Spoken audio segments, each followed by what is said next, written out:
আসসালামু আলাইকুম গাইজ, সবাই কেমন আছেন? আজকে আমি পাকিস্তানি চিকেন কারি রেসিপিটি শেয়ার করব। তো এটা সম্পূর্ণ একটি স্ট্রিট ফুড অবলম্বনে করা। তো রেসিপিটা কিন্তু পেঁয়াজ ছাড়া হবে, তো অবশ্যই শেষ পর্যন্ত দেখবেন। এখানে আমি একটি প্যানের মধ্যে পরিমাণ মতন তেল নিয়ে নিয়েছি। এটা কিন্তু পুরোটা তেলের মধ্যে রান্না হবে, আর তেলের পরিমাণ বেশি দিতে হবে। এখানে আমি দেশি মুরগি নিয়ে নিয়েছি। তো মনে রাখতে হবে, এটা যত ভাজা ভাজা হবে খেতে কিন্তু ততই টেস্টি মনে হবে। তো এখানে আমি স্বাদ মতো একটু লবণ দিয়ে ভেজে নিচ্ছি চিকেনটাকে। আর এটা কিন্তু আমি আগেও বলে নিয়েছি, এখনও বলছি, যতটা ভাজা ভাজা করতে পারবেন ততই টেস্টটা অনেক বেশি মজার হয়।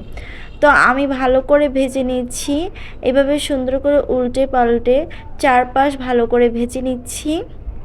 এখন দেখুন চিকেনটা কিন্তু ভালো করে ভাজা হয়ে গেছে। আপনারা দেশি মুরগি দিয়ে রান্না করা ট্রাই করবেন, কারণ এটা খুবই ভালো লাগে। এখন আমি আস্ত মশলা দিয়ে দিচ্ছি, এলাচ, দারুচিনি আর তেজপাতা। তারপর আমি গুঁড়ো মশলাগুলো দিব, যেহেতু এটা একটু ইউনিক আর এটা পাকিস্তানি স্টাইলে, সো এটা একটু অন্যরকম হবে। এটা আপনারা একটু মাথায় রাখবেন, এটা টেস্টটাও কিন্তু অন্যরকম। তো এখানে আমি আদা রসুন বাটা দিয়ে দিলাম 2 চামচ করে। আর এটা মনে রাখতে হবে, এটা কিন্তু পেঁয়াজ ছাড়া রান্না হচ্ছে, সো টেস্টটা ডিফারেন্ট আসবেই। এটা কিন্তু খেয়ে আপনারা বলতে পারবেন না যে কেন একদম বাঙালি বাঙালি টেস্ট আসছে না, কারণ এটা ফার্স্টেই বলে দেওয়া হয়েছে এটা পাকিস্তানি স্টাইলে করা। তো এখানে আমি টমেটো দিয়ে দিচ্ছি। টমেটোগুলোকে আমি এখানে দুভাগ করে দিয়ে দিয়েছি। আর এটা কিন্তু আমি পেঁয়াজের বদলে একদম বেশি করে টমেটো ইউজ করছি, আর টমেটো বেশি পরিমাণে ইউজ করতে হবে। কিছুক্ষণ টমেটোটা এভাবে রাখার পর কিন্তু খুবই সফট একটা টেক্সচার দিবে, আর তখন কিন্তু উপরে যে ছিলাটা আছে এটা খুলে দিতে হবে। আর এটা যখন সফট হবে তখনই খুলতে হবে। এই তো দেখুন, এখন কিন্তু টমেটোটা অনেকটা সফট হয়ে গেছে, আর উপরে ছিলাটাও একদমই আলাদা হয়ে যাচ্ছে। এই পর্যায়ে আমি ছিলাটাকে খুলে খুলে নিচ্ছি, আর টমেটোটা এইভাবে রান্নার মধ্যে গলে যাবে, একদমই গলে নিতে হবে, আর না হলে কিন্তু আপনারা রিয়েল ফ্লেভারটা পাবেন না। তো দেখুন টমেটোটাকে আমি কীভাবে গালিয়ে নিচ্ছি, এইভাবে একদমই গালিয়ে নিতে হবে। আর এই গালানোর ফ্লেভারটা কিন্তু চিকেনটার ভিতরে ঢুকবে, আর একটা মিষ্টি মিষ্টি ফ্লেভার দেয়, টকটক ফ্লেভার দেয়, যেটা খেতে খুবই মজা লাগে।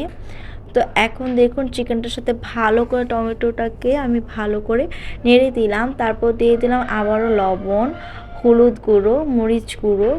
এখানে 1 চামচ হলুদ গুঁড়ো দিয়েছি, আর 2 চামচ মরিচ গুঁড়ো দিয়েছি, 1/2 চামচ জিরে গুঁড়ো দিয়ে দিয়েছি, আর আমি 1/2 চামচ গরম মশলা দিয়ে দিয়েছি।